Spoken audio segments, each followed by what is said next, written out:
follow us sa aming bagong channel na Aswang Confessions. Kita-kits, don't forget Aswang Confessions.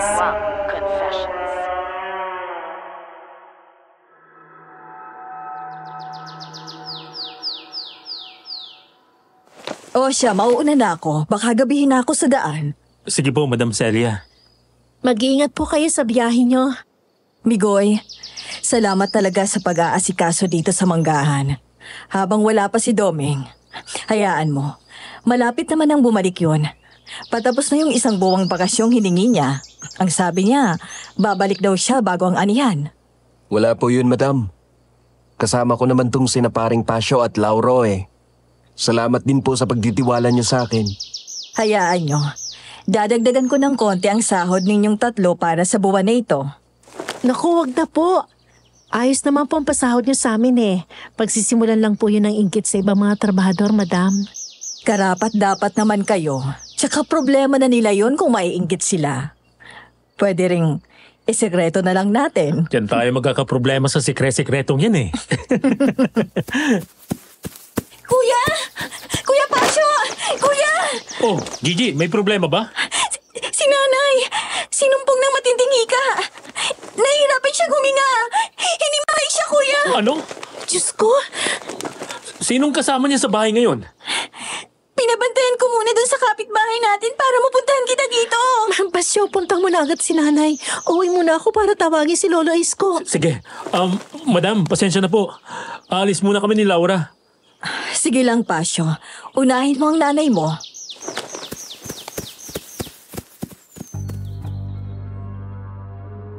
Magandang araw o gabi sa inyo, si Tio Pangil. Ako po si Juliet, 26 years old na grade school teacher dito sa May Leyte.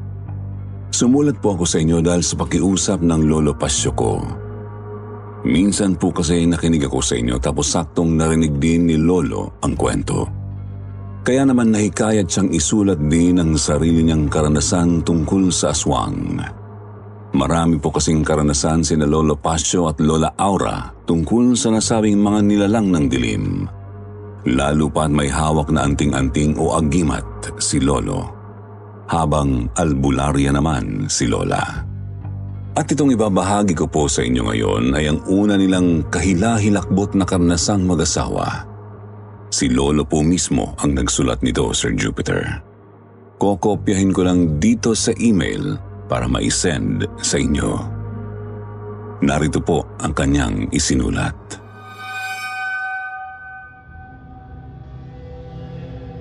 Kumusta sa mga bumubuo ng programang ito? Ako po si Pasyo. Matanda na sa ngayon pero gwapo pa rin naman. Biro lang po. Itong ibabahagi ko sa inyo ay nangyari noon pang dekada 70 sa probinsya ng Iloilo. Sa lugar kung saan kami lumaki, nagkamabutihan at nagkatuluyan ng aking irog na si Laura. 1 taon pa lang kaming mag-asawa nito at wala pang anak. 21 anyos ako habang 19 naman ang mahal ko. Kapwa kami trabahador noon sa isang manggahang pagmamayari ng pamilya ni Madam Celia. At sisimulan ko ang kwento. Isang araw nang magkasakit ng malubha ang aking nanay Karing. Nakabukod na po kami ni Laura noon. Nangungupahan kami sa isang kubo sa tabi lang ng manggahan. Kaya naman taranta akong napauwi nang sunduin ako ng bunsong kapatid kong, si Gigi.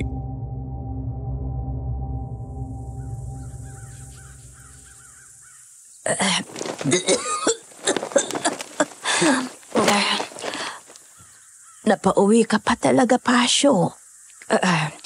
Hindi ba kayo abala ngayon dun sa manggahan? Balita ko, wala pa si Doming, di ba? Nay, hindi pwedeng hindi ako mapauwi. Eto nga at kagigising nyo lang matapos imitahin eh. Huwag nyo munang alalahanin mga bagay na di nyo dapat isipin. Ang pagtuunan nyo ng pansin, ang pagpapalakas at pagpapagaling. Si Laura, nasan ba ngayon? Susunod din po yun dito. Isasama niya si Lolo Isko para tumingin sa inyo. Nakakahiya naman. Nakaabala pa ako. Nanay naman eh. Naiintindihan ko kayo pero Intindihin nyo rin naman kami. Hindi pwedeng hindi kami mabahala. Mahal namin kayo eh. Oh, sila na yata yan.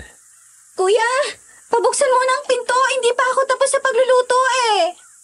Pasyo, mahal, nandito na kami. Sila na nga. Teka lang. Angela!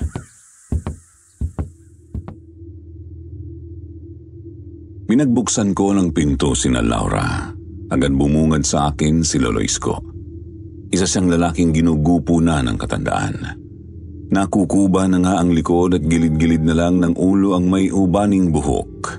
Nakasuot ng baro na kupas ang pagkadilaw, tapos pantalong maong na nakarolyo ang mga binti. Napakasimple niya kung titignan, pero alam mong hindi mo pwedeng basta maliitin pagdating sa panggagamot. Nang makapasok sina Laura at Lolo Isko ay agad na sinuri ng matandang albularyo si Nanay. Kinabahan ako kasi kita kong panayang palatak ng dila, singhap at iling nito. Hanggang sa hinarap na nga niya ako. Bakas ko ang pagkabahala sa kanyang mga mata kaya hindi pa man siya nagsasalita ay kabadong-kabado na ako.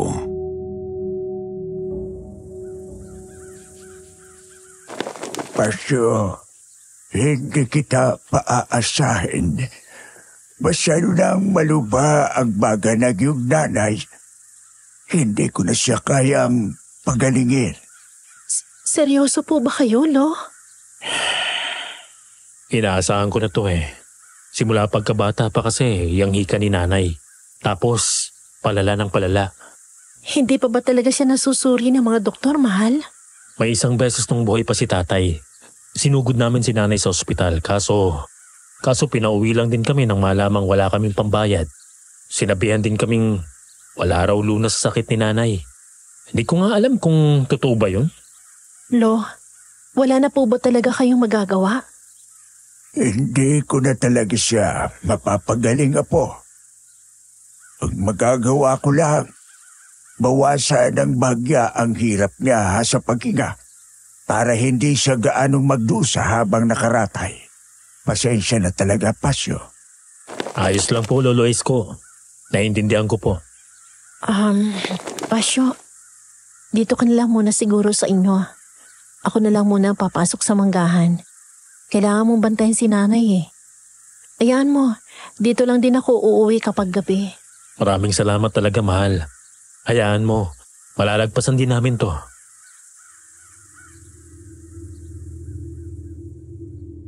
Nag-iwan ng halamang gamot si Lolo Isko bago umalis.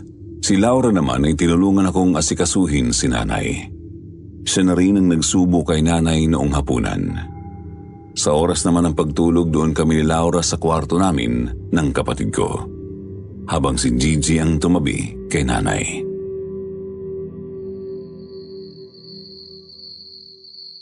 Pasyo, tulog ka na muna. Malalim na ang gabi oh. Hindi ako makatulog, mahal eh. Nababahala ako para kay Nanay. Pasyo, kailangan mong magpahinga. Kahit mga ilang oras lang. Tandaan mo, kailangan mong manatiling malakas para kay Nanay mo. Kayo na lang ni Gigi ang masasandalan niya eh. Alam ko naman yun, mahal. Sadyang magulo lang talagang isip ko. Hindi ako mapalagay. Natatakot akong matulog baka kasi ano nang datnan ko pagkagising. Ano yung kaluskos? Parang dumaan sa silong. Ligaw na hayop lang yun, alamang. Pero ano yung amoy na yun? Ang baho! Oo nga. Parang bulok na laman.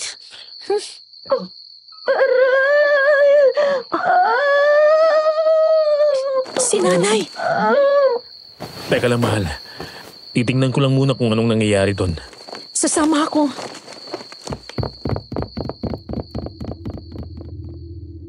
Dali-dali kaming pumunta ni Laura sa kwarto ni Nanay nang marinig siyang dumaing. Pansin kong maging doon, naroroon din ang kakaibang amoy. Tanglaw ng lampara ang unang sumalubong sa amin pagkapasok. Hindi ganoon kaliwanag, pero hindi nakalagpas sa akin ang kung anong gumagalaw sa silong ng kubo. Doon yun mismo sa tapat ng kwarto ni Nanay. Napakabilis nun. Kumilos yun palayo ng saktong pumasok kami ni Laura.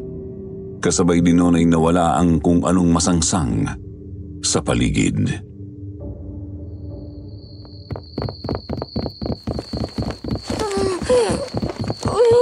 Gigi? Ano nangyari dito? Ba't biglang napadaing si nanay? Hindi ko rin po alam, kuya. Basta bigla na lang ako nagising dumadaing na si nanay. Likod ko, may tumutusok. Tumutusok? Ano pong ibig niyo sabihin? Teka po, titignan ko.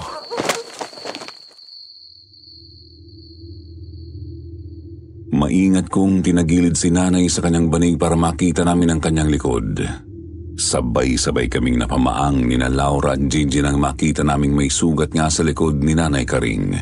Doon mismo sa may likod ng bandang kanang baga. Hindi namin alam kung anong sugat yon. Sobrang kakaiba kasi. Butas na malalim. Kamukha ng tinusok ng pako. Tuloy-tuloy ang pagtagas ng dugo at may sumasabay ding nana. Ano yan? Ba't may ganyang sugat si nanay? Kuya, ate, maniwala kayo sa akin, hindi ko po alam.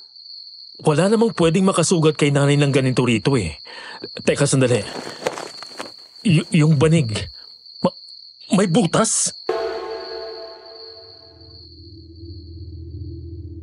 May napansin akong kakaiba sa banig kung saan tumutulo ang dugo ni nanay ay may kakaibang butas din. Hindi yun basta butas lang dulot ng pagkapunit kundi butas talaga na halatang sinadya. Sa di ko pa masabing dahilan noon ay mas lalo akong kinabahan. Kita ko ring biglang namutla ang asawa ko.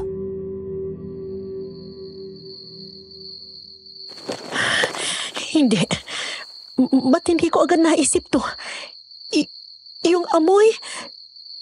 Diyos ko. Mahal, ano bang nangyayari sa'yo? Pasyo, bilisan mo. Pumunta ka sa silong. Tingnan mo kung anong meron doon.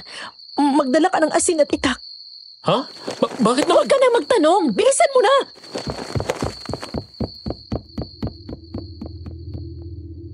Hindi ko maintindihan si Laura noon pero dahil kita ko ang matinding pangamba at kilabot sa kanyang mukha ay sumunod na lang ako. Dali-dali akong pumuntang kusina. Hinablot ko ang itak at lagay ng asin. Kinuha ko rin ang lampara sa kwarto namin tapos dire-diretso na akong lumawas at pumuntang silong.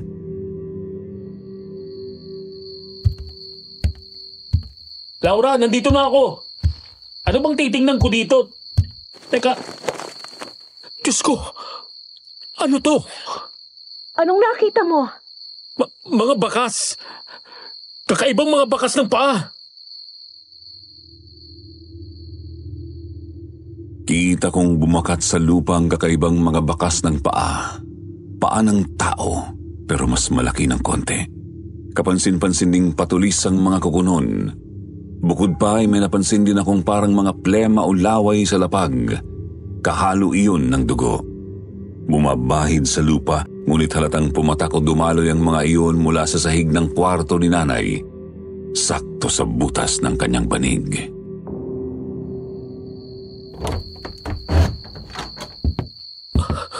Ano ba yung nakita ko? Aswang. Inaaswang si nanay. Aswang? Sigurado po ba kayo dyan, Ate Laura? Inaaswang si Nanay Karing? Oo. Kaya tawagin mo na agad si Lolo Isko, Pasyo. Kailangan niya matingnan agad si nanay. Nasa panganib ang buhay ni Nanay Karing. Sige. Aalis na ako agad. Ang asin at itak. Huwag mong kalilimutan.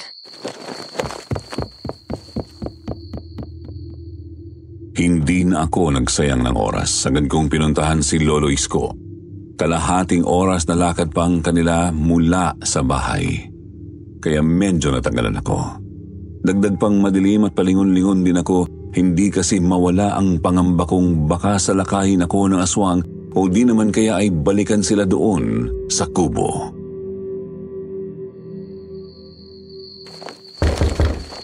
Lolo? Lolo Isko? Lolo Isko, ako po ito. Si Pasyo. Pagbuksan niyo po ako. Kailangan ko po ng tulong. Si nanay inaaswang, Lolo. Lolo? Anong sabi mo? Inaaswang si Kareng. Paano mo na ba nasabi yun? May masangsang. Dumaing si nanay tapos may butas siya sa likod. Tumagas mula doon ang plema at dugo. Ang akala ko pa naman, nilubayan na nila ang lugar natin. Po? May nangaswang na po dati rito? Oo. Pero sobrang tagal na noon, ilang dekada na rin. Kasi simula ko pa lang mag-albularyo noon at sinasanay pa lang ako ng tatay ko. Siya, at saka na tayo magkwentuhan. Kunin mo yung bayong ko at umalis na agad tayo.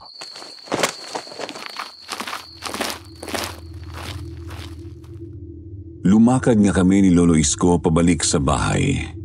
Noong una ay payapa naman ang lakad namin bagamat hindi pa rin nawawala ang pangamba ko. Hanggang sa lumipas ang mga 15 minuto ng paglalakad, nagtaka ako nang bigla na lang huminto si Lolo.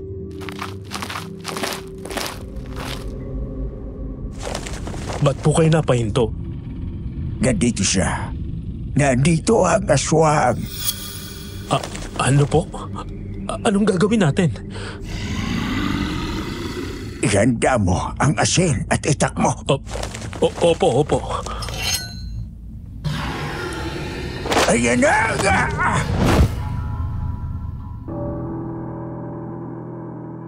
Dahil gasuklay lamang ang buwan, kaya hindi ko agad nakita ang aswang na lumundag mula sa kung saan. Agad kong winasiwas ang itak ko nang mapansin ko ito, ngunit mabilis ang nakailag. Tuloy-tuloy ang pagsalakay nito papunta kay Lolo Isko. Bago ko pa man mamalayan ay nasugatan na nito ang matandang albularyo, subalit napansin kong bigla na lang itong kumabig at lumundag pabalik sa mga puno. Lo, ayos lang po kayo? Huwag kang mag-alala. Galos lang to. Ngayon, alam na ng demonyong yan kung sino ang pinagtatangkay niya. Hindi na niya tayo basta lulusubin. Sigurado po kayo, Lolo? Halika na. Wala nang oras. Kailangan na nating marating si nanay mo. Sa totoo lang, nakakapanindig balahibo ang angil ng aswang mula sa kakahuyan. Pero pilit ko na lang yun binaliwala at nakinig na lamang ko kay Lolo Isko. Albularyo siya. Mas kabisado niya ang kilos ng mga halimaw na yon. Lumakad nga kami palayo sa kung saan namin nakaengkwentro ang aswang.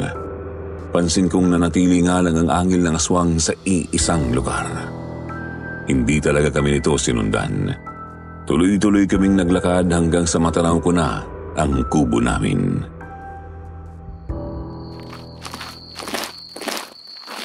Nandiyan na kami, Nay. Malapit na ako.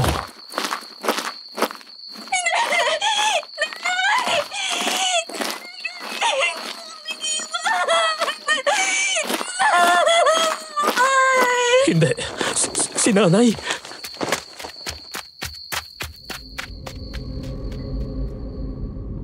Gumuho ang mundo ko nang mahuli kami ni Lolo Isko. Pagkarating namin ay wala na si Nanay Karing.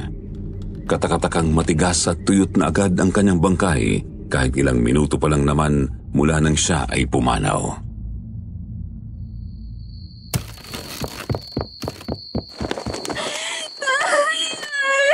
Nanay ko! Tawarin mo ako, mahal. Napigilan naman namin ang pagdurugo ng sugat ng nanay, pero... Wala kang kasalanan doon, mahal. Kasalanan to ng lecheng aswang na yun. Biniktima niya si Nanay. Tapos, sinalakay niya kami ni Lolo Isko. Kaya kami naantala. Umanda siya sa akin. Pagbabayaran niya itong ginawa niya kay Nanay. Tutugisin ko siya. Papatayin ko siya. Pasyo, mapanganib yung iniisip mo. Alam ko gusto mong kumante, pero maski ang nanay mismo hindi papayag sa binabalak mo. Pero hindi ako matatahimik hanggat hindi ko na igaganti si nanay. At lalo akong mababagabag kung dadami pang mapapatay ng demonyong yun. Pasyo, humingaon ka muna. Lolo, paano ko hihinahon? May alam akong posibleng makatulong sa iyo sa pagtugis ng aswang. Po? Lolo? Pero, saka ko na sasabihin kapag kumalma ka na. Sa ngayon, asikasuhin niyo munang burol at libing ni Kareng. Magdalamhati muna kayo. Kapag naibuhos mo na lahat ng luha mo, mag-usap ulit tayo. Bakit di yun lang po sabihin ngayon? Kung hindi mo susundin ang sinasabi ko, wala kang mapapala sa akin. Walang magandang dulot ang bugso ng damdamin, iho. Sa kagustuhan kong malaman ang pinapahiwatig ni Lolo Isko ay nanahimik na lang muna ako. Alam ko rin naman kasing hindi ko siya mapipilit. Itinuon ko nga ang oras at pansin sa pag-asikaso kay Nanay Karing. Hanggang sa matapos ang kanyang libing. Lumipat na kami ni Laura sa kinalakan kong bahay. Ang kapatid ko na lang kasi ang naiwan roon. Minabuti naming mag-asawa na doon na lang din tumira. Menos gastos na rin kasi di na namin kailangang umupa. Mga 15 minutong lakad nga lang mula sa manggahan, pero kaya naman kung tutusin. Noon ay muli kaming nag-usap ni Lolo Isko. Kasama namin siyempre noon ang asawa kong si Laura. Matanong ko nga po pala, Lolo Isko. Bakit po ba sinalakay ng aswang si Nanay Karing? Hindi ba mga buntis naman ang gustong punteryahin ng mga yon? Marami kasing iba't ibang uri ng aswang. Ang pinakakilala nga ay mga halimaw na paborito ang mga sanggol na di pa nasisilang. Yung iba naman gusto ang mga batang paslit. Pero meron ding pinupunteriya ang mga matatandang may sakit. Hinihigop nila ang lakas ng kanilang biktima sa pamamagitan ng pagsipsip ng plema at dugo nito. Malamang yun din ang dahilan kung bakit sinalakay din ng halimaw si Lolo nung nasa daan kayo, mahal. Bukod doon, ramdam ko ring bagong yanggaw ang sumalakay sa akin. Bagong yanggaw? Ano po yun? Ganito. Yanggaw ang paraan ng mga aswang para manghawa ng pagkaswang sa mga karaniwang tao. Ginagamit nila ang kanilang laway. Minsan, pinapahid nila ang kanilang laway sa kanilang punteriya. Minsan naman, inahalo sa pagkain at sinasamahan ng dasal. Sa makatuwid, ang bagong yanggaw ay isang aswang. Nakakahawa pa lamang. Lubhang mapanganib ang aswang na ito. Hindi sila kasi lakas ng mga matagal ng aswang o ng mga matatandang halimaw. Pero wala silang kontrol sa kanilang sarili kapag kinakain ng pagkaaswang ang kanilang pagkatao. Napansin ko ito sa nakaengkwentro natin, Pasyo. Ano pong napansin niyo doon, Lo? Masyado siyang mapusok at gigil na hindi niya agad napansin na isa kong albularyo na may anting-anting. Kung purong aswang kasi yun, hindi niya tayo sasalakayin ng basta-basta sa simula pa lang. Kasi mararamdaman na niya ang agimat ko. Pero yung nakaharap natin, tsaka pa niya na lamang hindi ako dapat galawin nang masugatan na niya ako. Kaya pala, hindi na niya tayo sinundan matapos niya kayong masugatan? Mismo. Lo? Pwede na po ba nating pag-usapan ngayon ang sinasabi niyong makakatulong sa pagtugi sa aswang? Desidido ka na ba talaga dyan, Pasyo?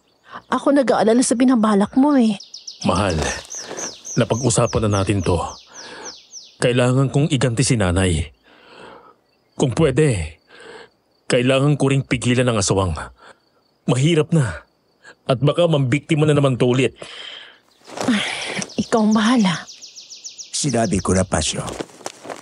ito ang makatutulong sa atin. Ano po yan? Teka, yan po ba ang anting-anting nyo? Ito na nga yun, ang Tres Pico Roma. Inilabas ni Lolo Isko mula sa may kuwelyo ng kanyang baro ang isang kwintas. Ang palawit nun ay ang pamosong tatsulok na may mata sa gitna. Gawa iyon sa tanso tapos ang lubid ay abaka. Hinubad yun ng matanda at ipinakita ng malapitan sa akin. Yan po bang agimat nyo, Lolo? Oo, ito na nga yun. Minana ko pa ito mula sa tatay ko. Naamanan naman niya ito mula pa sa lolo ko sa tuhod. Di ba ang mga anting-anting ay may partikular na kakayahan? Ano po bang kayang gawin yan? Proteksyon. Proteksyon ang pangunahing talab ng agimat na ito, Pasyo. Ang tatsulok ay sumisimbolo ng Trinidad. Ang mata naman sa gitna ay nagpapahiwatig na iisa lamang ang Ama, Anak, at Espiritu Santo. Ilalayo ka dito sa panganib. Kung may panganib ka mang makakaharap, ililigtas ka nito. Halimbawa na lang nung may nakasulubong tayong aswang. Sinalakay niya ako. Malakas ang pagkakakalmot niya pero hindi malubha ang natamo kong sugat. Hindi rin ako basta-basta tatabla ng lason o anumang sakit. Magtatanong lang po, Lolo. Bakit po hindi niyo yan pinamana kay tatay? Naisip ko lang na baka nailigtas siya niyan laban sa mga tulisan. Kailangan niyo yan kasi pulis siya nun eh. Ayaw ng tatay mo. Hindi siya naniniwala sa kapangyarihan ng agimat. Hindi naman kasi namimilit ang anting-anting eh. Kung ayaw mo di wag. Ngayong may tuturing ko na ring apo itong si Pasyo. Naisip kong sa kanya na lang ipamana. Pero Lo, hindi bang aswang na nasa baryo ngayon mga matatanda ang puntirya? Oo nga po, Lo. Mawawalan kayo ng proteksyon kapag ibinigay niyo yan sa akin. Hindi ko na kailangan ito, Pasyo. Ang kailangan ng baryo ngayon ay isang taong kayang labanan ng aswang. Nakita mo naman, hindi ba? Oo, hindi ako nasaktan ng malubha ng aswang. Pero hindi ako nakalaban. Hindi ko siya nasugatan. Iyon ay dahil ginugupok na ng katandaan ang kalamnan ko. Hindi ko na kayang lumaban. Kailangan nang mapunta sa mas karapat-dapat na may-ari ang anting-anting na ito. Baka naman pumapahamak kayo niyan. Laura po, kung oras ko na. Wala tayong magagawa para dayain ang buhay at kamatayan. Ang magagawa ko na lang ngayon, ipasa sa bagong may-ari ang agimat. At ipasa rin sa iyo, Laura, ang lahat ng kaalaman ko sa pag-aalbularyo. Ayaw niyong mapahamak ako? Di pag-usayan nito ang inyong tungkulin na ibinigay ko sa inyo. Ganun lang kasimple. Kung ganun, magkasama kami ni Laura sa landas na to? Siyempre, asawa mo siya, iho. Marapat lang na kayo ang maging magkasangga hanggang sa dulo. Ngayon, nakahanda ka na bang tanggapin itong agimat? Nakahanda na po, Lolo Isko. Mabuti kung ganon. Suotin mo ito bilang kwintas at kunin mo rin itong librito.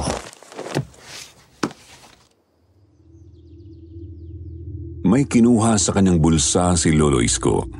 Nakita kong isa iyong libritong itim. Napakaliit po noon at manipis lang. Binuklat ko yun. May nabasa akong mga dasal sa wikang Tagalog at Latin.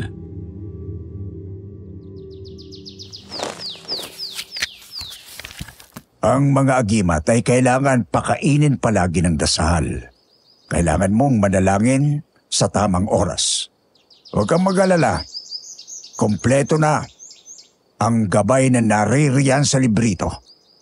Kailangan mo munang mapaamo yan bago magkaroon ng talab sa'yo. Malalaman mong may talab na yan kapag may naramdaman kang kakaiba. Halimbawa, kapag umiinit o bahagyayang bumigat. May iba pa po ba akong dapat tandaan, Lo? Kailangan mong mamuhay ng tuwid at tapat upang tuluyang kumapit sa iyo ang anting-anting. Iwasan ang kahit anong bisyo. Huwag ipagkalat ng basta ang tungkol sa agimat na hawak mo. Itago mo ito palagi sa ilalim ng damit para hindi basta mapansin ng ibang tao. Unang masasamang mga elemento. Palaging manalangin at panatilihing matatag ang pananampalataya kay Bathala. Kaya mo ba, Pasyo?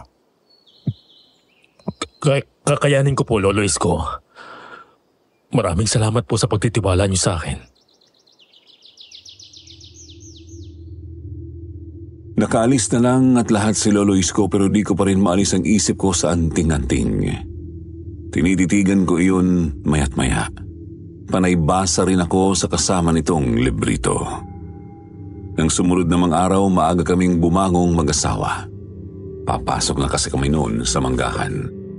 Nakakahiya na kasing lumiban pa ng mas matagal. Sumama na rin sa amin noon si Gigi para mamasukan sa manggahan.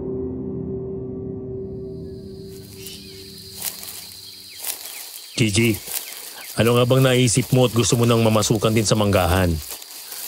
Wala naman akong gagawin sa bahay, kuya eh. Isa pa, matagal ko nang gusto magtrabaho para makaipon ng sakin. Kaso yun nga, kailangan ko munang bantayan si nanay. Hindi ko siya pwedeng iwan. Maganda na rin yan para maging handa ka sa kung ano mang tatahakin mo sa buhay paglaon. Kaya nga po ate, hindi naman kasi pwedeng umasa na lang ako sa inyo ni kuya. Anong meron doon? Ba't nagkukumpulan ng mga tao? Teka, titignan ko. Dito lang muna kayo.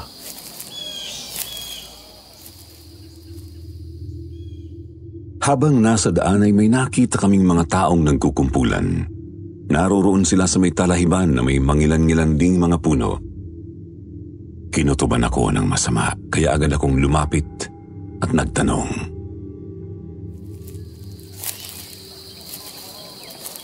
Manong, magandang umaga po. Ano po bang meron dito? Ba't nagkukumpulan ng mga kabaryo natin? Naku Pasyo, iho. Mukhang totoo ngang aswang ang dumali sa nanay karing mo. Napatay kasi yung isang kalabaw ni Berto. Napakatindi ng sinapit ng kawawang hayop.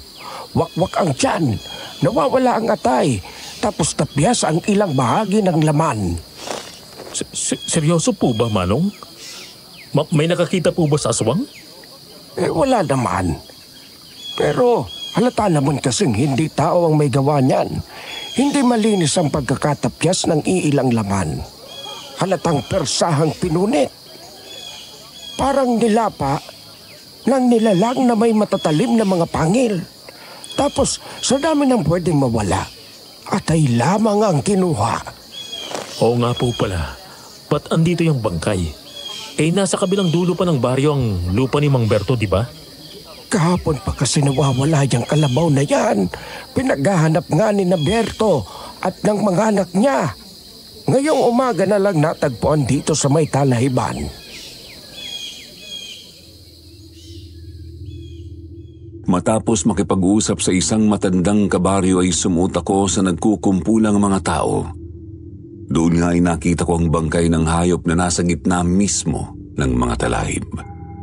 Mukhang pinagtangkaan pa itong ibaon sa lupa. May mababaw kasing hukay sa kinalalagyan ng pobreng hayop. Tapos tinabunan din ng lupa ang bandang ulo ng bangkay. Mukha nga lang hindi natuloy ang paglilibing dahil baka biglang umalis ang salarin. Siguro natatakot na mahuli ng mga tao. Ano daw meron doon? May kalabaw na pinatay ng aswang, nilapa. Wakwak ang sikmura at kinuhanan ng atay. Diyos ko. Kung ganon, mukhang nandito pa nga sa paligid ang halimaw. Hindi nga malabong masundan pang nangyari kay nanay. Pasyo, dala mo ba? Oo, syempre. Gaya ng habili ni Lolo Isko. Nandito sa loob ng damit ko. Hindi ko to pwedeng ilayo sa katawan ko. Ang problema ko lang, mukhang hindi ko pa ito napapaamo. Wala pa akong maramdamang kakaiba eh. Paano na yan, kuya? Baka kailanganin na yan. Tapos hindi mo pa napapalabas ang talab. Wala tayong magagawa doon, Gigi. Di yan pwedeng pilitin eh. Hindi pwedeng madaliin. Magandang umaga, Pasyo. Kumusta? Uy, Kuya Migoy, ikaw pala. Nakikiramay nga pala ako sa nangyari sa nanay Karing mo. Pasensya kung hindi ako nakadalaw sa burol. Anihan na kasi. Maraming gawain sa manggahan. Ayos lang, Kuya. Naiintindihan ko namang abala ka talaga doon. Papasok na ba kayo ngayon itong si Laura? Oo, Kuya. Tsaka, nga pala, kasama namin tong kapatid kong si Gigi. Magandang umaga po, Kuya Migoy. Gusto na rin sana niyang pumasok sa manggahan. Pwede po kaya? Pwede naman siguro. Anihan ngayon eh. Kailangan natin ng mas maraming tao. Tsaka kung ayos naman siya magtrabaho, baka maging isa na rin siya sa mga regular doon. Naku, maraming salamat po, Kuya Migoy. Wala yun. Isa pa, hindi naman ito simpleng tulong lang eh. Kailangan mo rin siyempre ayusin ang pagtatrabaho. At tsaka kailangan pa nating kausapin si Mang Doming kung papayag. Nakarating na ba si Mang Doming, Kuya? Oo, mga ilang araw na din. Kaso, mukhang masama ang timpla ni Manong eh. Masama ang timpla? Dati pa namang bugnutin yun eh. Oo nga. Dati nang bugnutin yon. Pero ngayon, mas naging mainitin ang ulo. Halos laging nambubulyaw. Palaging galit. Konting pagkakamali lang. Nanininghal na agad. Baka naman may pinagdadaanan lang. Alam niyo na, baka may problema dun sa pinuntahan niya. Galing yun sa kamag-anak niya sa Antique, di ba? Posible yan. Pero, di naman namin makausap para kumpirmahin. Si Madam, hindi niyo pa ba nakakausap tungkol dyan? Oo nga naman, Kuya Migoy. Malaking problema kasi yan kung tutuusin. Baka kasi makaapekto sa takbo ng trabaho natin kung ganyan si Mang Doming. Siya ang katiwala ng manggahan eh. Nasa Cebu pa kasi si Madam Celia. Hindi ko sigurado kung kailan ang balik. Puntahan na lang siguro natin si Mang Doming. Tapos, susubukan kong kausapin.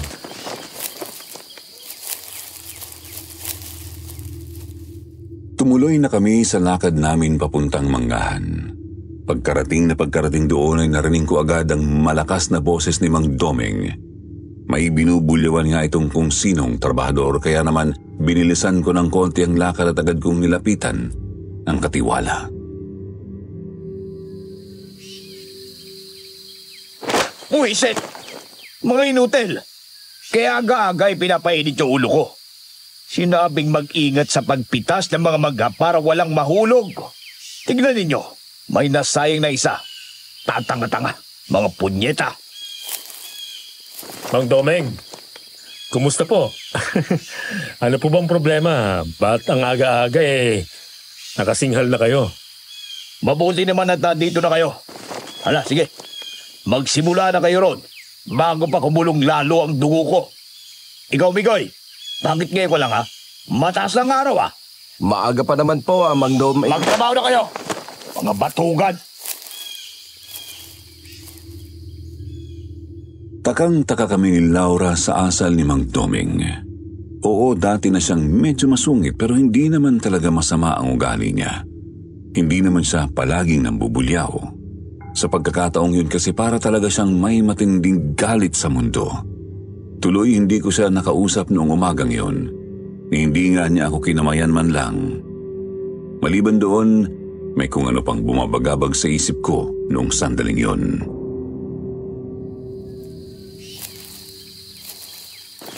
Mahal, wag mo na lang masyadong isipin yun. Siguro nga may pinagdadaanan lang yan si Mang Doming. Imposible naman kasing magbago na lang siyang bigla ng ganyan. Hindi yun Laura. May iba pang bumabagabag sa isip ko. Ha? Ano pa? Hindi ko pa alam. Labo mo naman kuya oh. May gumugulo sa isip mo pero hindi mo alam kung ano. Hindi ko mapaliwanag eh. Basta may nararamdaman akong iba kay Mang Domeng. Bantayan mo yung pakiramdam mo yan, Pasyo, ha? Si Lolo Isko madalas ding kutuban ng ganyan. At palaging sumasakto yung kutob niya. Kung ganun, posibleng pahiwatig na to? Hindi pa ako sigurado pero posible. Nagsimula na kami sa pagtatrabaho roon sa manggahan. Si Laura ang nagturo kay Gigi. Ako naman ay itinuon ng pansin sa isang bahagi ng lupa na may mga aanihing mangga. Subalit sa buong araw na yon ay palihim kong minamatsagan si Mang Domeng tuwing nakikita ko siya. Sa paggulong nga ng mga oras ay padami ng padami ang kakaibang mga napapansin ko sa katiwala namin. Maliban sa kanyang pagiging magagalitin, pansin ko ring hindi siya mapirmi sa isang lugar. Lakad siya ng lakad, pabahis-bahis. Panay kamot din sa kung saan-saan sa kanyang batok, pisngi, braso at binti. Umabot pa sa puntong medyo namumula na ang kanyang balat. Subo rin siya ng subo ng kung ano-ano. Pansin kong ginagawa niya iyon para pirming may mangat-ngat ang kanyang mga ngipin. Kita kong may isinubo siyang damo, sanga at kahit bato. Minunguya niya iyon hanggang sa maglaway siya. Niluluwa tapos lumilingon-lingon parang tumitingin kung may nakapansin ba sa kakaiba niyang mga kilos. Hanggang sa napansin ko na siyang kinakalmot-kalmot ang katawan ng isang punong mangga na nasa may isang sulok.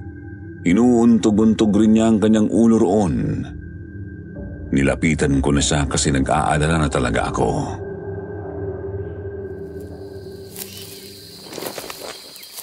Mang Domeng, may problema po ba? Bakit niya inuuntog yung ulo niyo? Wala. Wala kang pakialam doon. At bakit ka nandito? Bumalik ka na sa trabaho mo. Manong, alam kong may pinagdadaanan po kayo. Hindi na po kasi talaga tama ang mga ikinikilos niyo eh. Wala ka na kasi sabing pakialam. Isa pang pangungulit mo. Sisipahin na kita palabas ng manggaang ito. Bumalik ka na doon sa trabaho niyo. Pero, Manong... Bumalik ka na! Ayaw talaga niyang makipag-usap sa akin. Ang masama pa roon, hindi ko na siya mamatyagan. Nakuha ko na kasi ang kanyang pansin kaya naman maya't maya na rin ang tingin niya sa akin. Pagsapit ng pasado 4:00 ng hapon ay nagulat na lang kami nang bigla na namang nambulyaw si Mang Domeng. Sinisinghalan niya yung isang matandang nakahulog ng 2 bunga ng mangga. Wisit kang inutil ka. Sayang itong 2 bunga na hinulog mo. Paano mo mapapakinabangan yan, ha? Wala na, ha? Tanga! Pagpasensyahan mo naman ako, Domeng. Kunting mali lang naman. At saka, ano ba kasing problema mo? Ba't ba ang init ng ulo mo? Nakakainis ka ng tao ka. Kala mo naman kung sino ka? Ba't talagang sumasagot-sagot ka pambuisit ka? Ang gawin mo, lumayas ka na rito at huwag ka nang babalik. Teka, hindi naman tama yan. Ilang taon na ako rito sa manggahan ni na Madam. Tapos, paaalisin mo lang ako ng ganyan. Lumayas ka na bago pa lalong kumulo ang dugo ko sa iyong... Umalis ka na at huwag ka nang babalik. Umuwi ka na roon sa inyo at maghintay na lapain ng aswang. Manong, ano po ba kasing nangyayari sa inyo? Sobra na po talaga yung init ng ulo nyo eh. Kung ayaw nyo magsabi kung anong bumabagabag sa inyo, magpahinga na muna siguro kayo. Pagpasensyahan nyo naman yung si Aling Lita. Pinapangunahan mo ko, ha, Pasyo? Pinapangunahan mo ko. Baka gusto mong lumayas rin dito sa manggahan. Teka, tama na yan. Aling Lita, layo na lang po muna kayo ng konti. Mainit talagang ulo nitong si Mang Domeng ngayon eh. Ay, isa ka pa. Pinapangunahan mo rin ako eh. Ako ang katiwala rito, Migoy, ha? Pansamantala lang ang pagtayo mo sa posisyon ko. Alam mo, rending din ako sa iyong tao ka. Kung may galit ka sa mundo, sabihin mo ng maayos. Hindi yung umastakan. Naghahanap ka talaga ng away, ha? Hatong sa'yo! Ay! Awat na! Awat na! Tama na!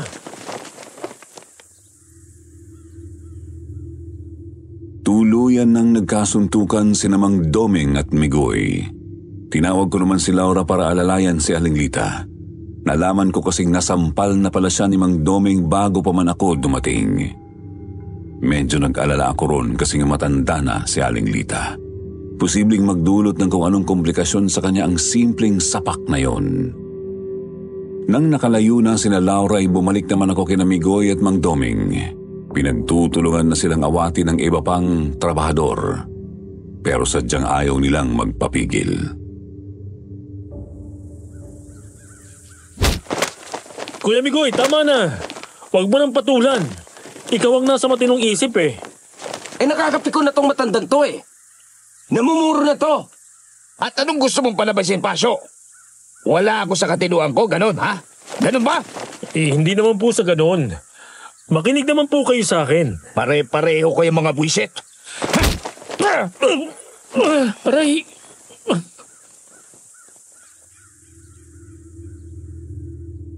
Nagtaka ako noon kung bakit bigla na lang napahinto si Mang Doming matapos akong suntukin sa panga. Tipo ng paghindo na talagang naistatwa. Kita ko sa kanyang mga mata ang matinding pagkagulat. Napamaang pa nga siya eh. Tapos hindi na nakapalag ng hilain na palayo ng iba pa naming mga kasama. Pansin ko nga lang din at tinaliman niya ako ng titig habang kinakaladkad sa palayo sa amin ni Migoy. Nagtitiib din ang kanyang mga ngipin. Ramdam na ramdam ko noong may matinding galit siyang ipinupukol sa akin.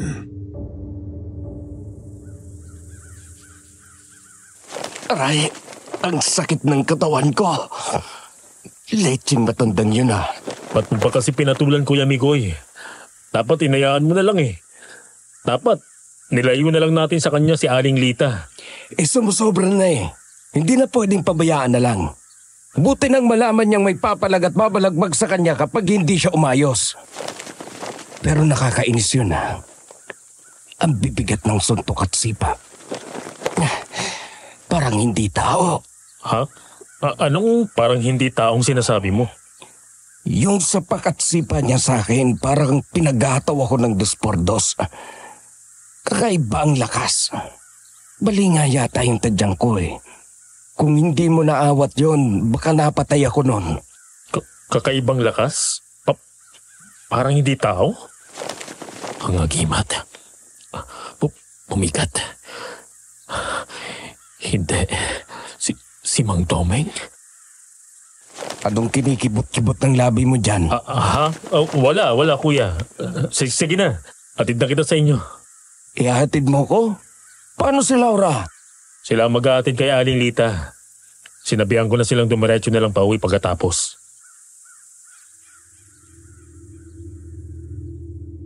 Inakay ko nga po si Kuya Migoy pauwi sa kanila. Dinaanan ko na rin ang hilot para matignan ng kaibigan ko. Pagkatapos lumakad na ako pauwi sa amin. Nagmamadali ako kasi gusto kong makausap si Lolo Isko.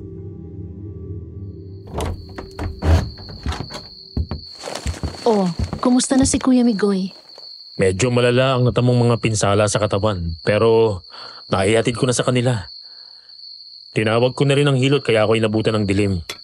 Halika na kuya, kain na, handa ng hapunan. Pagkatapos kumain naalis ako ha. Ha? Saan ka pupunta kuya? Kailangan ko makausap si Lolo Isko. Bakit naman mahal? Kailangan ba ni Kuya Migoy na matingnan ni Lolo? Hindi yon. Napakarami kong napansing kakaiba kay Mang Doming kanina.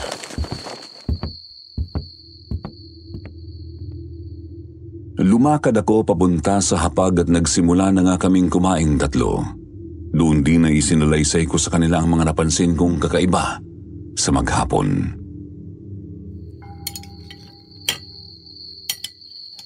Buong araw kong pinagmasdan si Mang Doming. Pansin kong hindi siya mapakali. Para siyang may sili sa puwet. Lakad ng lakad, tapos kamot ng kamot sa kung saan-saan bahagi ng katawan. Namumula na nga balat niya eh. Tapos, ngat-ngat ng kung ano-ano. Damo, bato at sanga. Kahit nga mismong katawan ng kahoy, kinakalmot at ninangat-ngat niya eh. Tapos, inuuntog niya ulo niya sa puno. Hindi kayo nababaliw ng katiwala ng manggahan, kuya? Ibang hinala ko pero sige, Magpatuloy ka muna sa pagsasalaysay, Pasyo. Noong inawat ko sila ni Kuya Mikoy, sinuntok niya ako sa panga.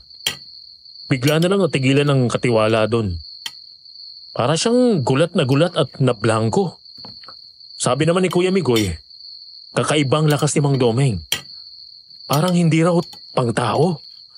Nung sinabi ni Kuya yun, doon ko napansing medyo bumigat ang anting-anting. Sinasabi ko na nga pa eh. Alam ko nang hinala mo. Si Mang Domeng ang aswang. Ha? Ba't yun naman nasabi yun, ate? Ganito kasi, Gigi.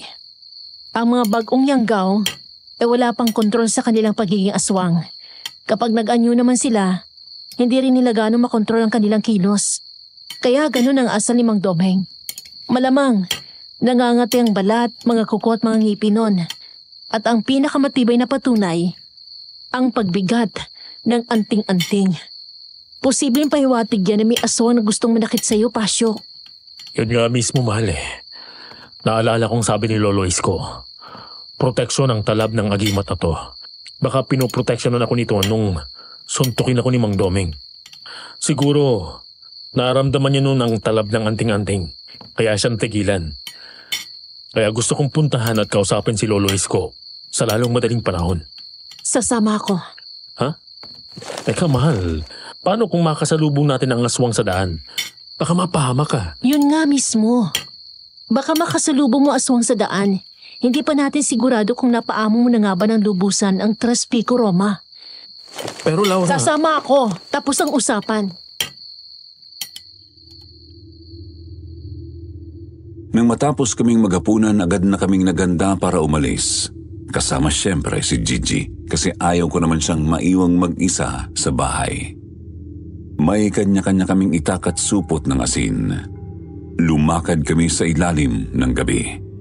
Hindi pa lubusang bilog ang buwan kaya medyo madilim ang daan. Kapwa kami lingon ng lingon. Sinisiguradong alerto kami kung sakali mang may makasalubong na halimaw. Sa awa ng Diyos, ligtas kaming nakarating sa bahay ni Lolo Isko. At doon agad kong ikinuwento sa matandang albularyo ang lahat. Malakas ang kutob kong tama ang hinala mo, Pasyo. Malamang nga na si Domeng ang aswang. Pero teka, Lo. Hindi naman aswang dati si Mang Domeng eh. Dumalo pa nga siya sa kasal namin ni Pasyo. Kumain pa siya ng mga putahing may asin at bawang doon. Grabe pa nga kung makalagay ng kalamansi sa kanyang inihaw. Ibig ba sabihin nun? Tama nga na bagong yanggaw si Mang Domeng? Oo. At kung sino mang aswang ang umawa sa kanya, kung kagustuhan ba niya ito o hindi, hindi ko masasabi. Siya lang ang makasasagot niyan. Lolo, kung hindi niya kagustuhang maging aswang, pwede pa ba siyang maibalik sa dati? Mukhang hindi na. Sa ibang albularyo, hindi ko alam. Baka. Pero kung sa akin lang, mukhang hindi na. Sa nararamdaman ko kasi nang inatake niya ako, malala na ang kapit ng itim na kapangyarihan sa kanya. Kung ganon, panahon na para kumilos ako, Lo. Panahon na para iganti si Nanay Karing. Hindi pa natin sigurado kung napaamo mo na nga ang anting-anting, Pasyo. Maring binigyan ka nito ng pahiwating, pero hindi pa rin yun sapat para makasigurado ka. Pero Lo, lumalaki ang banta ng aswang habang lumilipas ang mga oras at araw. Kanina, kalabaw ang tinira ng aswang. Paano kung mambiktima na naman to ulit ng tao? Hindi, malabo yun. Pwedeng hindi lang siya nakatsyempo ng matandang may sakit kagabi. Kaya kalabaw ang pinunteriya niya. Oo nga pala. Hindi ba, sabi mo, nakasagutan ni Lita si Domeng kanina? Oo nga no, si Aling Lita. Hindi, pupuntahan ko si Aling Lita. Teka, mahal. Mapanganib doon kung sakali, huwag kang padalos-dalos. Laura, hindi kaya ng konsensya ko kung may mapatay na namang tao ang demonyong yun. Dito muna kayo ni Gigi. Babalik ako. Pero Pasyo! Babalik ako, pangako.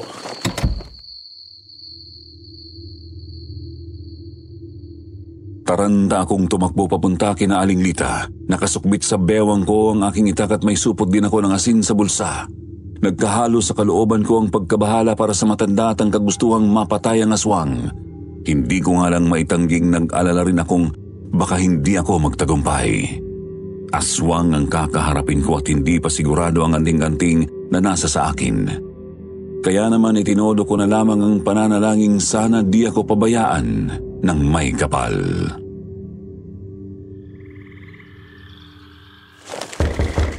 Tao po.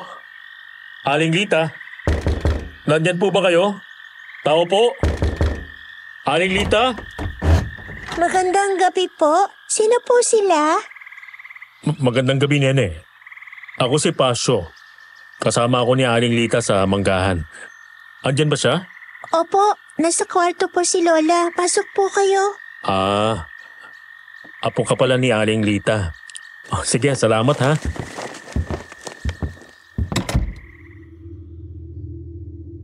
Tumuloy ako sa bahay ni Aling Lita. Dumiretso ako sa kanyang kwarto. Sandali akong natigilan sa may pinto ng silid. Kita ko kasing nakatihaya lang ang matanda sa kanilang papag. Halata kong nananamlay ito. Pansin ko ring namumula ang isa niyang pisngi. Magandang gabi po, Aling Lita. Kumusta na po kayo? Kumusta rin, iho? Bakit ka napadalaw? Gabing-gabi na. Pasado 9:00 na yata ng gabi. Gusto ko lang po kayong kumustahin. Alam niyo na, sa nangyari po kanina, nag-alala kasi akong baka makasama sa inyo yung nangyari. Nasaktan pa naman kayo ni Mang Domeng. Yun nga ang pinagtataka ko, Pasyo. Simpleng sampal lang naman ang natamo ko. Oo, medyo malakas. Pero sampal lang naman yun. Hindi ko alam kung bakit nanamlay ako ng ganito. Nilagnat ako at nahihilo. Gusto niyo po tawagin ko si Lolo Isko? Nako, baka makaabala pa sa'yo. Hinihintay ka ng asawa at kapatid mo sa inyo. Hindi naman po, Manang. Alam naman nilang dito ako pupunta. Tsaka, andun nga sila sa bahay ni Lolo Isko ngayon eh. Kung hindi naman makakaabala sa'yo, makikiusap na lamang ako, iho. Ayoko rin kasing palabasin itong apo ko ngayong gabi na. May bali-balita pa naman tungkol sa aswang. Oo nga po pala, Aling Lita. Kayo lang ba rito sa bahay nyo? Saan po bang mga magulang nitong bata? Trabahador ng isang barkong pangisda ang anak ko na tatay niya. Madalas mawala ng ilang araw yon kapag pumapalaot. Ang nanay naman niya, kasambahay doon sa syudad. Bukas pa yun makakadalaw dito. Mapanganib pa naman sa inyo na walang kasama ngayon. Alam niyo na nga po ang panahon. May kumagalang aswang. Baka mapano pa.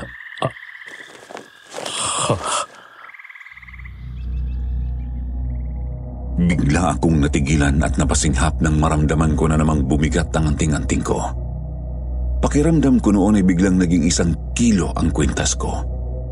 Ibig sabihin hindi nga lang yun simpleng pahiwatig kundi binabalaan ako ng 3 pico Roma. Nasa paligid ang aswang. May problema ba, Pasyo? Wala po, Aling Lita. Alis na po ako para makabalik ako agad. Mabilis lang ako.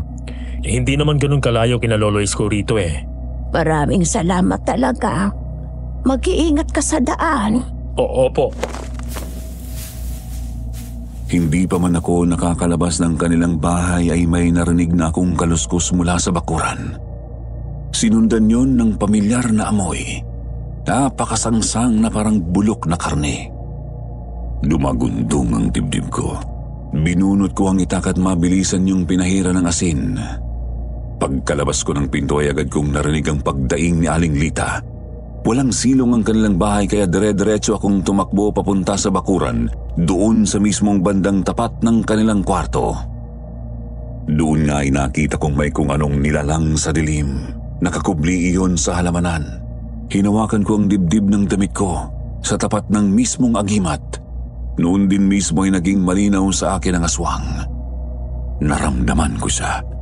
Nakita ko siya. Isang lalaki ngunit mas kulubot ang balat sa buong katawan. May balahibo rin na kulay itim at namumula ang mga mata. Naging matatalim ang mga ngipin at kuko tapos naging patusok ang hugis ng tenga. Nakita ko rin noon ang malasinulid niyang dila. Nakalawid mula sa kanyang bunganga papunta sa mismong dingding ng bahay. Iba man ang kanyang itsura ay nakilala ko pa rin siya nga, si Mang Domeng. Sa wakas, nagpakita ka ring demonyo ka. Ngayon, lagot ka sa akin. Igaganti ko si nanay. Papatayin kita! Ang kila kong wish ka. Bakit nandito ka? Gaya ng sinasabi mo, wala ka nang pakialam doon. Tumigil ka na! Lintik! Naputol ko ang kanyang dila na nakadugtong sa isang butas sa dingding ng bahay. Nadali ko rin siya ng suntok at taga, subalit nakaganti siya ng suntok sa pisngi ko. Medyo mahina lang yun, pero sapat na rin para mapaatras at malingat ako ng konti. Nang lingunin ko siya ulit ay tumatakbo na palayo ang demonyo. Gustong gusto ko sana siyang habulin noon. Kung tutusin ay kayang-kaya ko pa sana pero mas inuna kong siguraduhin ayos lang sina Aling Lita. Kaya naman pumasok na muna ako ulit sa kanilang bahay. Aling Lita, ayos lang po kayo rito? Ano ba yun, Pasyo? Anong nangyayari sa akin? Ba't may tunog ng halimaw sa labas? Manang, tatapatin ko na po kayo. Nandito ako kasi tinutugis ko yung aswang. Ang parehong aswang na pumatay kay Nanay Karing. Paano mo naman naiisip na dito sasalakay yung aswang? Dahil nakaaway niyo yung aswang kanina. Si Mang Domeng ang aswang. Paanong naging aswang si Domeng? Mamaya na po tayo mag-usap, Manang. Dito muna kayo. Magsara kayo ng maigi ng mga pinto at bintana. Magsasaboy rin ako ng asin sa labas ng bahay nyo. Tatawagin ko muna si Lolo Isko. Kailangan nyo matignan agad. Nasimulan kayong punteryahin ng halimaw na yun eh. Ayos lang po ba si Lola, Kuya? Mukhang hindi naman ganun kalala ang nagawa ng aswang sa kanya. Naputol kasi agad ang dila ng tampalasan. Pero tatawagin ko pa rin si Lolo Isko para sigurado.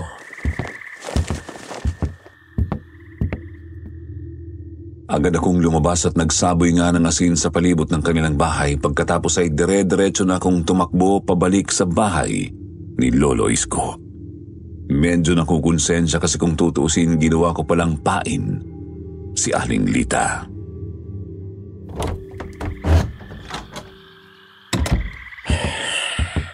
Oh, kumusta ang lakad mo, Pasyo? Nakaharap ko ang aswang. Kumpirmado. Si Mang Domeng. Diyos ko. Muntik na niyang mabiktima si Aling Lita. Buti, naputol ko yung tila niya. Yun naman pala napuruhan mo. Hindi gaano. Nakadalawang taga lang ako at isang sapak. Patapos nun, nakatakas na siya. Hindi ko na hinabol kasi inuna kong asikasuhin si Aling Lita. Kumusta ba si Aling Lita, Kuya? Nasugatan siya ng aswang sa may likod sa bandang baga. Gaya ng nangyari kay nanay. Pero hindi ganun kalala. Kaya kailangan kong isama si Lolo Isko ron. Mukha wala namang matinding panganib si Lita. Pero pupunta pa rin ako. Kuya, iniwan mo na sina Aling Lita ron? Baka balikan sila ng halimaw. Nagsaboy naman ako ng asin sa paligid ng bahay nila. Hindi na basta makakalapit ang aswang doon. Isa pa, malamang na hindi na niya babalikan si Lita ngayong gabi. Iniisip kasi nung may nagdidisturbo sa kanya doon. Ang gagawin noon, maghanap ng ibang mabibiktima. Kung ganon, may ibang mamamatay sa baryo na hindi natin alam? Wala nang ibang paraan. Kailangan balaan ng mga tao. Magandang ideya yan, Pasyo. Pumunta kayo ni Laura sa barangay. Kausapin ninyo sina kapitan at mga tanod. Ako naman ay pupunta kina Lita. Isama niyo na lang po si Gigi, Lo. Buti nang sigurado tayo. Agad kaming humingi ng tulong ni Laura sa barangay namin. Mabuti at naniniwala ang mga tao sa amin tungkol sa aswang kaya hindi ako nahirapang kausapin sila. Nabiktima na nga ng halimaw ang nanay ko at may napatay na ring alagang hayop. Isa pa ay sinabi ko ring nakikipagtulungan nga ako kay Lolo Isko. Kasama ko nga noon si Laura. Napagkasunduan namin ng mga tanod na galugarin ang baryo. Kailangan naming mahanap si Mang Doming bago pa siya makapambiktima ng iba. Siyempre, una kaming pumunta sa kanyang bahay. Yun ay isang kubo kung saan siya tumutuloy sa may tabi ng manggahan. Mang Domeng! Andyan po ba kayo? Manong! May itatanong lang po kami. Ano bang kailangan nyo? Kabing-gabi ang iingay ninyo. Magpatulong nga kayo ng tao. Manong, saan niyo po nakuha yung sugat niyo sa braso? Iyan lang ba ang tatanong ninyo? Nagbubulabog kayo sa gitna ng gabi. Para lang dyan. Ang totoo, Manong, isa lang pong gusto naming malaman. Eto po! Wisit ka talagang hayop ka. Panira ka ng buhay. Nakakainis ka. Tatakas ka na naman, ha? Mga kasama! Habulin! Habulin natin ang aswang!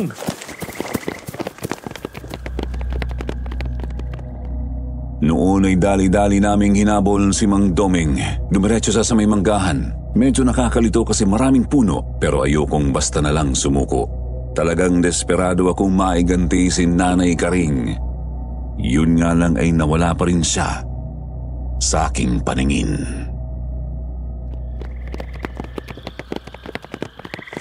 Nakakainis! Nasaan na ba yung demonyong yon? Huminahon ka, mahal. Sigurado na dito lang yun sa malapit. Marami na naghahanap sa kanya eh. Hindi yan basta makakalayo. Kailangan ko siyang mahanap. Kailangan ko siyang makita at mapatay. Alam ko, Pasyo. Pero kung hindi ka hihinahon, wala ka rin mapapala. Baka malingat ka pa nga't masaktan ka pa niya eh. Tama ka, mahal. Salamat sa paalala. Hinga ka nga muna ng malalim. Ayan. Tara na. Tara. Pinakalma ko ang sarili ko. Maingat naming nilakad ang manggahan. Napakalamig ng ihip ng hangin at medyo madilim din ang paligid. Nakiramdam ako. Nakiramdam ng nakiramdam. Kasabay ng malalim ngunit banayad na paghinga. Hanggang sa naramdaman kong medyo uminit ang Tres Pico Roma. Huminto ako sa paglalakad.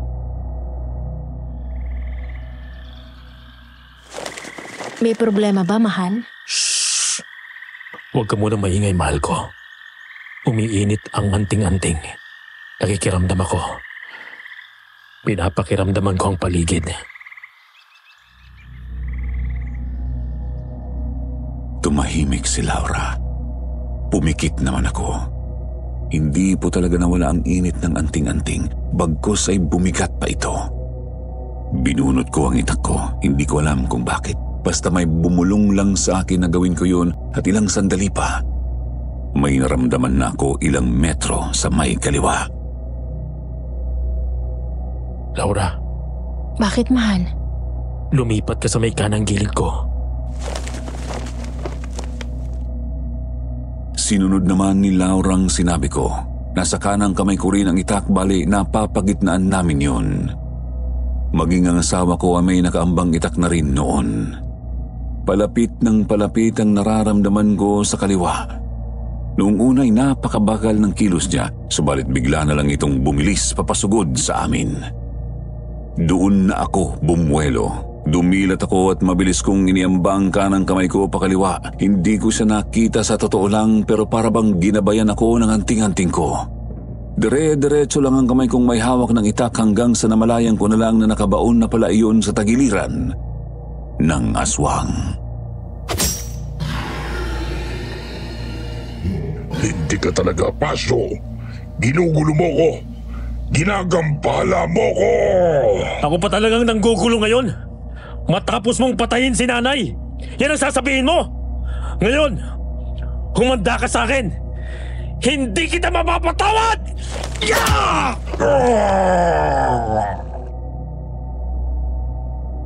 Sinapak ko ng napakalakas ang mismong mukha ni Mang Doming.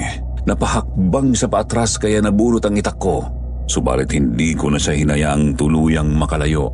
Agad ko siyang hinabol ng itak. Nataga ko pa siya ng 2 ulit sa dibdib bago niya ako masipa sa sikmura.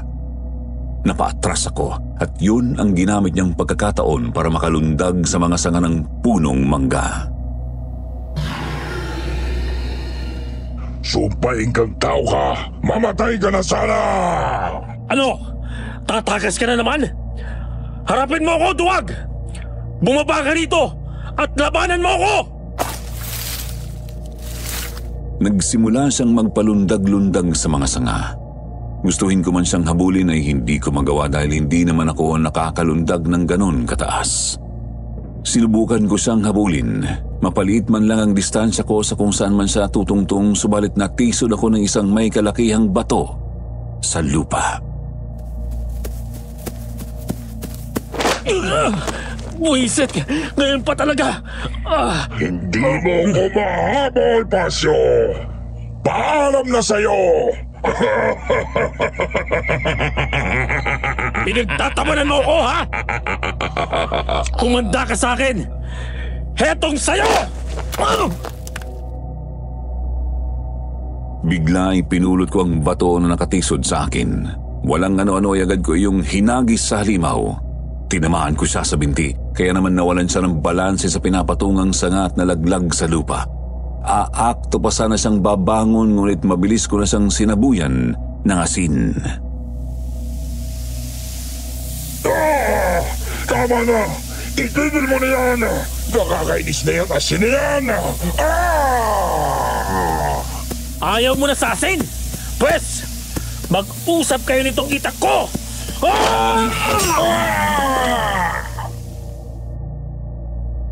Mabilis akong tumakbo papunta sa halimaw. Hindi na ako nagsayang ng oras at agad ko siyang inundayan ng dalakong patalim. Pinagtataga at pinagsasaksak ko siya ng napakaraming beses sa buong katawan. Dumanak ang kulay itim niyang dugo sa paligid at kahit sa damit ko. Hindi ko siya tinigilan hanggang sa hindi na siya halos makagalaw. Ilang sandali pa nakita naming bigla na lang siyang nagbago ng anyo. Mula sa pagiging aswang ay lumantad ang orihinal niyang itsurang tao. Wisit ka, Pasyo! Sa gabal! Mang Doming, bakit? Malapit kayo sa amin. Ginagalang namin kayo nitong si Laura. Eh, bakit mo nagawa to? Bakit mo pinatay si nanay? Dahil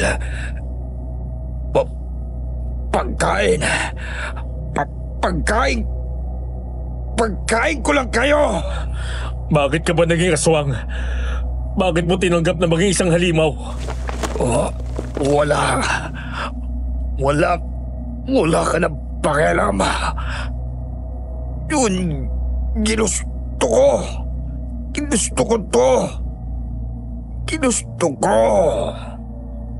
Ganun. Pues, mamatay ka na!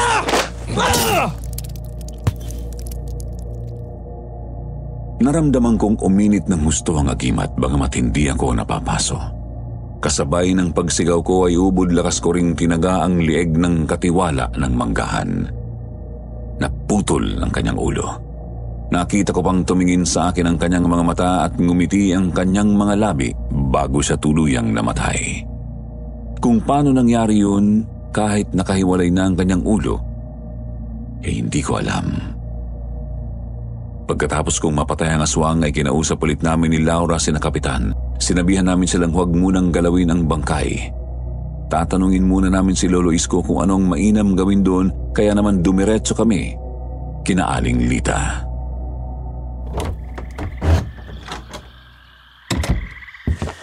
Kuya, kumusta ang lakad nyo? Parang nakipagbunong ka sa halimaw dyan sa itsura mo ah. Teka, dugo ba yung nasa damit mo? Dugo ng aswang. Napatay na namin ang tampalasan. Talaga? Mabuti kung ganon. Naiganti mo na rin si nanay. Binabati kita, Pasyo. Napatay mo ang aswang at mukhang naapaamo mo na ang anting-anting. Oo nga, Polo. Mabuti na lang at napaamo ko ito kaagad sa tamang oras.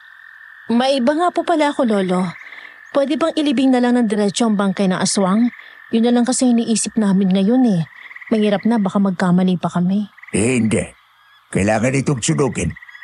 Kailangan ilagay sa banga at dasalan. Mas mabuti kung itatapon sa gitna ng dagat. Marami kasing pwedeng mangyari kung basta na lang yung ililibing. Kahit na nga yung damit mo na may dugo ng aswang, kailangan mo ring sunugin. Maraming pwedeng mangyari. Gaya po ng ano. May posibilidad na mabuhay ulit ito. O di naman kaya hukayin ng ibang mga alagad ng dilim ang mga buto at gawing anting-anting. At mas mainam kung itatapon sa dagat ang banga. Kasi likas na pangontra sa aswang ang asin. Tama po ba? Tama, Pasyo. Kukontrahin ng tubig dagat ang aswang sa loob ng banga. Mata ang mga aswang na nasa labas. Anong dasal po ba ang kailangan gamitin sa banga ng patay ng aswang? Ako muna ang mag-uorasyon sa ngayon. Pero simula bukas, itutuloy mo na ang pagsasanay para maging albularya. Maliwanag ba, Laura? Opo, no. Mabuti na rin yon para masamaan ko tong si Pasyo. Sina Aling Lita po. Tulog na maglola, kuya. Huwag kang mag-alala. Malayo na sa panganib si Aling Lita. Mabuti naman. O siya, magpahinga na rin tayo. Masyado nang mahaba ang gabing to.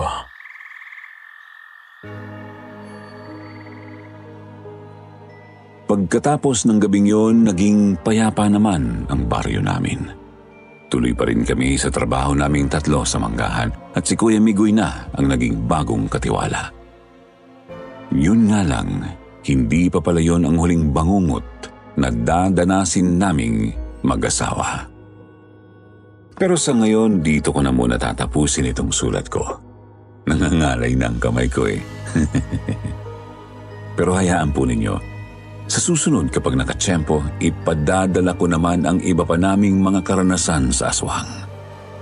Ito kasi ay una pa lang sa mga kakaiba naming karanasan ng aking mahal na asawang si Laura.